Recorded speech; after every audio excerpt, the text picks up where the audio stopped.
ये अमृत है। गंगा सबकी माँ है। गंगा माँ शक्ति है तो सब है। जैसे शरीर और प्राण का संबंध है उसी प्रकार से गंगा और लोगों का संबंध है। माँ तो कहते हैं गंगा को, लेकिन आज उसी माँ को अपवित्र करने का काम भी वही पुत्र कर रहे हैं। अब क्या किया जाएगा, जो नाला सैरन से डाल दिया गया गंगा जी में। कलर बदल गया इसका, बहुत चेंजिंग है।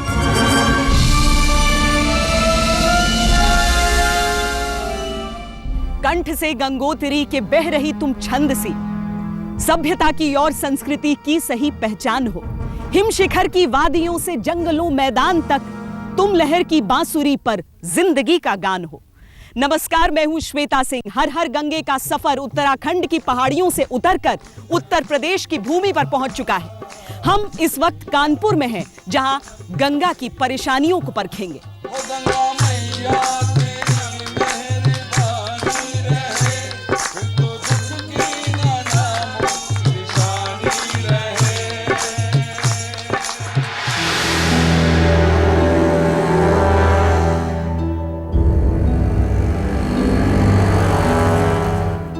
गोमुख से चलते चलते हम पहले ऐसे पड़ाव पर पहुंचे जहां गंगा को देखकर आंखों में पानी भर आया। नीलकंठ की जटाओं से निकली गंगा यहां अपने ही कंठ पे न जाने कितना जहर बांधे बह रही हैं।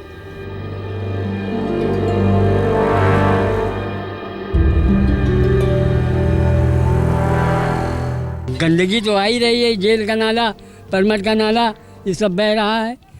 इसको बंद किया जाए, क्या समझे।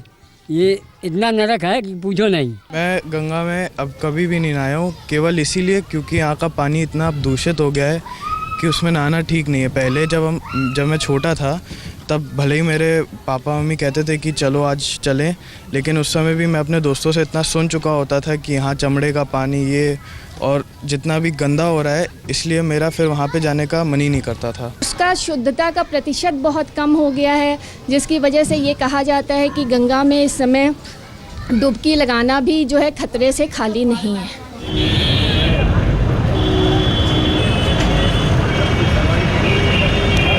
देश के सबसे पहले विकसित शहरों में से एक है कानपुर। भारत में औद्योगिक क्रांति की भूमि है कानपुर, पर अब अपने ही विकास के बोझ तले तड़प रहा है कानपुर, और कानपुर में सिसक रही है गंगा।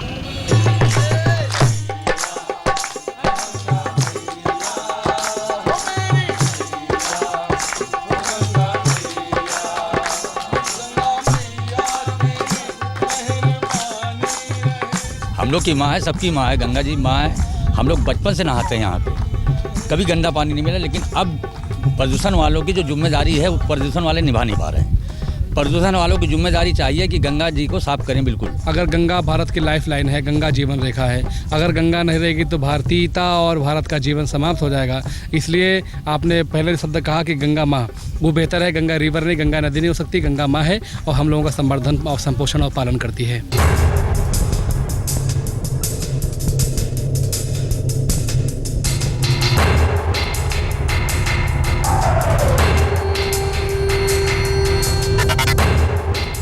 आज कानपुर के किनारे बहती हुई गंगा मौन है, लाचार है। कहते हैं गंगा की शुद्धिकरण क्षमता दूसरी नदियों के मुकाबले कई गुना ज्यादा है। कहते हैं दूसरी नदी जो गंदगी 15 से 20 किलोमीटर में साफ कर पाती है, उतनी गंदगी गंगा नदी 1 किलोमीटर के बहाव में साफ कर देती है। लेकिन इंसान के लालच ने मां की इस क्षमता पर ही घात कर दिया। यहां गंगा में रोज 200 मिलियन लीटर गंदगी बहाई जाती है।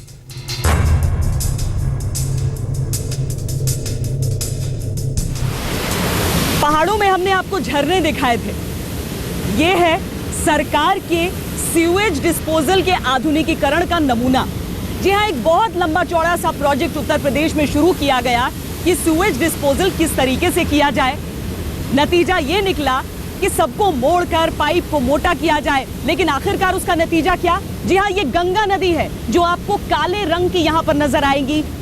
बिल्कुल झाग सा उठ रहा है यहाँ पर, क्योंकि पूरे शहर की गंदगी, शौच, बूचड़ खानों का गंद यहाँ पर पहुंच रहा है, गंगा नदी में यहाँ पर समा रहा है। बहुत ज्यादा किलोमीटर दूर नहीं है, तकरीबन 3 किलोमीटर दूर होगा वो घाट जहाँ पर लोग डुबकियां लगाते हैं स्नान के लिए। श्रद्धा की डुबकी होती है वो कानपुर में। लेकिन आप ही सोचिए ये डुबकी आखिर कैसी डुबकी है, आम लोग तो फिर भी समझ जाएंगे। सरकार के इन फैसलों का ऐसा नमूना अगर होगा तो सबको चिंता करने की जरूरत है।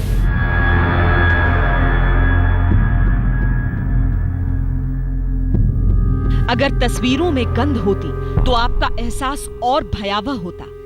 जी हां, ये गंगा ही है, हमारी आपकी मां गंगा, पतित पावनी, जीवनदायिनी, मोक्षदायिनी गंगा। ये काला निर्जीव सड़ांध वाला जल ही गंगा जल है, जिसके आचमन भर से आत्मा पवित्र हो जाए। तब गंगा बहुत शुद्ध होती थी, पानी बिल्कुल साफ होता था, आराम से आचमन भी कर सकते थे और नहा कोई दिक्कत नहीं रहती थी। अब जैसे जैसे समय बीतता चला गया, गंगा इतनी पोल्यूटेड हो गई कि आचमन करना तो दूर की बात है, नहाने में भी सोचना पड़ता है।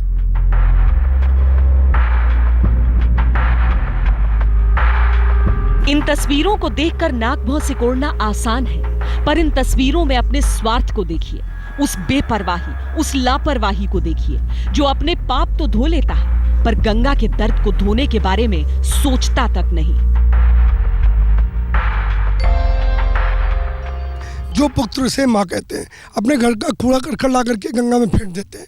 ठीक है, धार्मिक भावनाएं होंगी, धार्मिक आस्था होगी, लेकिन उस धार्मिक आस्था के कारण माँ अगर अपवित्र हो रही है, माँ अगर प्रदूषित हो रही है, तो ऐसे पुत्रों को अपनी माँ को बचाने के लिए बार बार माँ कहने का कोई हक नहीं होता है। हमने फैसला किया कि कानपुर में गंगा पर नाव के जरिए सफर करके पूरे सच को जाने। इस दुर्गंध के बीच सांस लेना भी मुश्किल था, लेकिन ये गलती भी तो इंसानी ही थी, जो विकास की दौड़ में जीवन को भी रौंदता चलता है। यहाँ कानपुर में गंगा जी में कहते हैं कि बहुत ज़्यादा पानी में गंदगी रहती है, आप यहाँ पर इसमें चल रहे हैं पैदल ऐसे। गंदगी तो है ही, आप खुद ही देख रही हैं गंदगी कितनी, बहुत गंदगी है। डुबकी लगाते हुए, आप तो डुबकी भी लगाए अभी। हम लोग का कर्तव्य है गोता लगाना, बचाना, हान जाना, नाला हो कहीं भी हो, बचाना पड़ता है। कोई डूब रहा होगा, अगर गंदा पानी देखेंगे तो बचा कहाँ पाएंगे। आप पैदा यहीं पे हुए, काम यहीं पर करते हैं, जब लोग आके घाट पे से गंदा फैलाते हैं या फिर ऐसे ही जानवर सबकी लाश को इसमें फेंक देते हैं तो कष्ट होता है बहुत ज़्यादा। नहीं होता तो कष्ट, लेकिन अब क्या करें, यहाँ की पब्लिक ऐसी है, को मना करो मानेगी नहीं, लड़ने के लिए तैयार होती है। जो चमड़ा उद्योग से सब चमड़ा उड़ा डालते हैं, उधर से जितना उद्योग लगा हुआ है, बाकी फैक्ट्री लगा हुआ है, उससे सब गंदा लेके इसी में डाल देते हैं, सब रसायन है, सब है, तो गंदा तो बहुत ज़्यादा सब डाल दे रहे हैं। आम लोग ही नहीं, सब इंडस्ट्री वाले भी। ये तो सरकार को देखना चाहिए, सरकार ही कर सकती है। कानपुर के सीवेज ट्रीटमेंट प्लांट्स की क्षमता उतनी नहीं जितना गंद गंगा में बहाया जाता है। करीब 63 MLD सीवेज बगैर साफ किए सीधे गंगा की धारा के हवाले किया जा रहा है। यहाँ इस बात पर ध्यान देने की जरूरत है कि गंगा के साथ सिर्फ आस्था नहीं जुड़ी, गंगा जल पीने के पानी का भी स्रोत है। देखिए, एक सोशल अवेयरनेस की बहुत ज़्यादा कमी है, उसको ख़त्म करना पड़ेगा। वो जब तक नहीं ख़त्म होगा कुछ भी नहीं हो पाएगा। सोशली जो एजुकेशन सिस्टम्स है, दैट फॉर्म भी किंडरगार्टन से जो है स्टार्ट करना चाहिए, कोर्सेस लेना चाहिए और अपर स्ट्रीम तक उसको ले जाना चाहिए कि जो है हमेशा उनको मालूम पड़े कि गंगा की इंपॉर्टेंस क्या है लाइफ में। वो जब तक नहीं मालूम पड़ेगा कुछ भी नहीं हो पाएगा। आज यहाँ रहने वाले लोग धीरे धीरे अपनी गलती को पहचान रहे हैं, पर ये काफी नहीं। यहाँ छोटे बड़े करीब 28,000 उद्योग हैं और वहां से निकलने वाली गंदगी पर नियंत्रण प्रशासनिक सवाल है। एक तरफ राज्य सरकार की योजनाएं हैं, एक तरफ केंद्र सरकार की मंशा और बीचों बीच है आवाम की उम्मीद।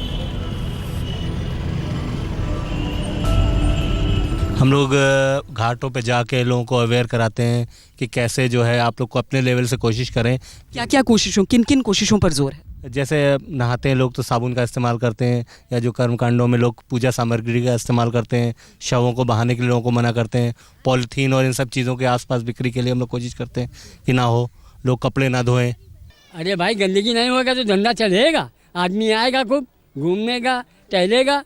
कानपुर शहर यूं तो दुनिया भर में अपने प्रदूषण के लिए बदनाम है, लेकिन यहाँ पर भी लोगों की आस्था है। यहाँ पर ऐसे घाट हैं जहाँ पर लोग मंदिरों में आते हैं गंगा में डुबकी के लिए, लेकिन शायद उन्हें भी ये एहसास है कि पाप धुले न धुले, बीमारियां जरूर अपनी चपेट में ले सकती हैं। कानपुर के पानी में कई ऐसे रसायन घुले हुए हैं जिन्हें मौजूदा तकनीक की मदद से अलग नहीं किया जा सकता। ऐसा ही एक केमिकल है क्रोमियम, जिससे कैंसर जैसी बीमारी भी होती है। शहर के चमड़ा उद्योग में इसका इस्तेमाल बड़े पैमाने पर किया जाता है। क्रोमियम एक ऐसा रसायन है जिसका असर अपने आसपास कई फीट दूर तक होता है और ये जल को बेहद आसानी से संक्रमित करता है। क्रोमियम सबसे बड़ी समस्या है, उसको तुरंत बैन करना चाहिए गवर्नमेंट को। और जिस तरह से इंग्लैंड में और दूसरे देशों में क्रोम फ्री टैनिंग पे जोर दिया जाता है, उसको प्रमोट करना चाहिए। क्रोम फ्री टैनिंग करनी चाहिए, यहाँ पे लोगों को प्रोत्साहित करना चाहिए और क्रोम पे तो तुरंत बैन लगाना चाहिए, क्योंकि क्रोम सबसे घातक है। चर्म रोग, त्वचा रोग, कैंसर और अपाहिज हो रहे हैं बच्चे, और उनकी जो पीढ़ियां हैं, जो उनके बड़े बुजुर्ग हैं, वो भी अपाहिज हो रहे हैं, क्योंकि पानी में जिस प्रकार से फैक्ट्री का प्रदूषण नीचे जाकर के भूजल को जो है प्रदूषित कर रहा है, उसके कारण बहुत बड़ी समस्या करीब 5-7 किलोमीटर रेंज में जहाँ टेनरियाँ हैं वहाँ पर पानी को गंदा कर रही हैं। इससे आदमी परेशान हुआ, कुछ लोगों का डायरिया हो गया, कुछ बुखार में, कुछ गंगा जी में नहाते थे उनको भी बीमारियाँ हुई। कहां-कहां इस्तेमाल होता है ये केमिकल? क्यों इसके इस्तेमाल पर नहीं लग पा रही है पाबंदी? क्या सिर्फ चमड़ा उद्योग ही है गंगा का गुनहगार? हम इस वक्त एक टैनरी में मौजूद हैं। यहाँ चमड़े का काम चलता है। गंगा प्रदूषण की जब भी बात होती है, उंगली इसी उद्योग की तरफ उठती है कि जो भी प्रदूषण है वो यहीं की वजह से फैला जाता है। लेकिन इस उद्योग से जुड़े लोग चंद सवाल उठाते हैं। पहला सवाल ये कि कानपुर में 28,000 उद्योग हैं, ऐसे उद्योग लगभग 400 होंगे, फिर क्या उस पैमाने पर प्रदूषण सिर्फ इस उद्योग से फैलाया जा सकता है? दूसरा ये कि जो उल्टी धारा है उसमें वो सारी चीजें कैसी पाई जाती हैं जिसके लिए इस उद्योग को जिम्मेदार माना जाता है। सालों से गंगा के प्रदूषण पर सवाल उठे तो चमड़ा उद्योग को कटघरे में खड़ा किया गया। दिक्कत ये थी कि इस उद्योग से जुड़े लोग एक समुदाय के थे और इन आरोपों को अपने रोजगार पर आघात के तौर पर देखते थे। टेंडियों को लोग बदनाम करते हैं कि टेंडी का पानी बहुत विषैला होता है, जबकि आप देख सकती हैं हमारे जानवर जितने भी हैं, 12 बकरे हैं, बहुत तंदुरुस्त हैं। हमारे 10 बच्चे हैं, 10 बहुत तंदुरुस्त हैं। आपका घर भी यहीं पर है? घर भी सामने ही है, और बच्चों को अगर देखना चाहें तो बुलाएं हम आप एक आध को। ये बताइए कि तब फिर आपके हिसाब से क्यों होता है ये प्रदूषण? असल में चक्कर क्या है, प्रदूषण की जिम्मेदारी हर व्यक्ति को लेना चाहिए। हर व्यक्ति जो है प्रदूषण कर रहा है, वो अपनी कमी को दूर करने के लिए टेंडी वालों को बदनाम कर रहे हैं। टैनरी मालिकों का यहाँ तक कहना है कि वो अपने दम पर पानी के शुद्धिकरण की पूरी जिम्मेदारी निभाते हैं, चूक सरकारी स्तर पर है।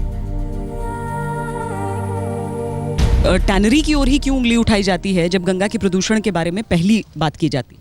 जाजमऊ में सब टेंडरियों में जो ट्रीटमेंट प्लांट हैं उनका काम जो है सिर्फ सेटलेबल सॉलिड्स को रोकना है।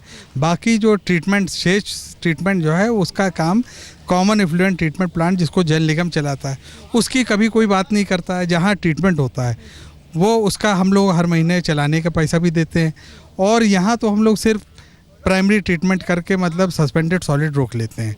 बाकी ट्रीटमेंट जो होता है कॉमन इफ्लुएंट ट्रीटमेंट प्लांट। यहाँ बताया गया कि वेस्ट ट्रीटमेंट 3 स्तर पर किया जा रहा है। पहला टैनरी मालिक करते हैं, फिर एक ऐसे प्लांट पर यह पानी जाता है जहां मोटा कचरा अलग किया जाता है, और आखिर में मुख्य प्लांट पर पानी स्वच्छ होकर निकलता है। पानी से प्रदूषण दूर करने के लिए इस तरह के कई ट्रीटमेंट प्लांट्स कानपुर शहर में हैं।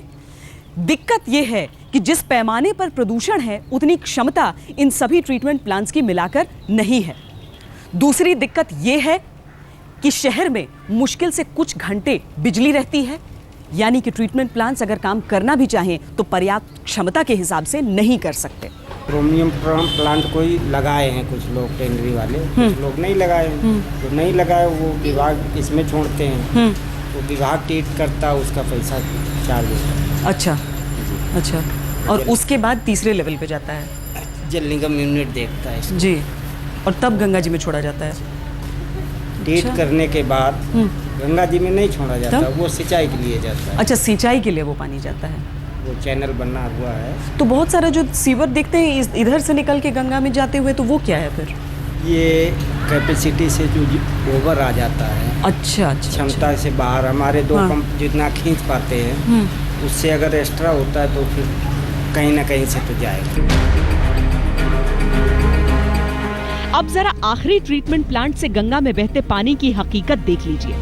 हर रोज करीब 400 टैनरी से 30 करोड़ लीटर पानी निकलता है, जबकि मौजूदा वाटर ट्रीटमेंट यूनिट की क्षमता सिर्फ 17 करोड़ लीटर प्रतिदिन है। टैनरीज को बंद करना उपाय नहीं, क्योंकि रोजगार का भी एक बहुत बड़ा साधन है। 5 लाख लोग जो है इस इंडस्ट्री से जुड़े हुए हैं, अप्रत्यक्ष रूप से अप्रत्यक्ष रूप से, तो उसका कोई ना कोई सोल्यूशन निकालना चाहिए। उसको ट्रीट करके वाटर को कहीं और कंज्यूम किया जाए, खेती में यूज़ किया जाए, या किसी और या इंडस्ट्री को वापस दिया जाए। इस तरह का सोल्यूशन किया जा सकता है।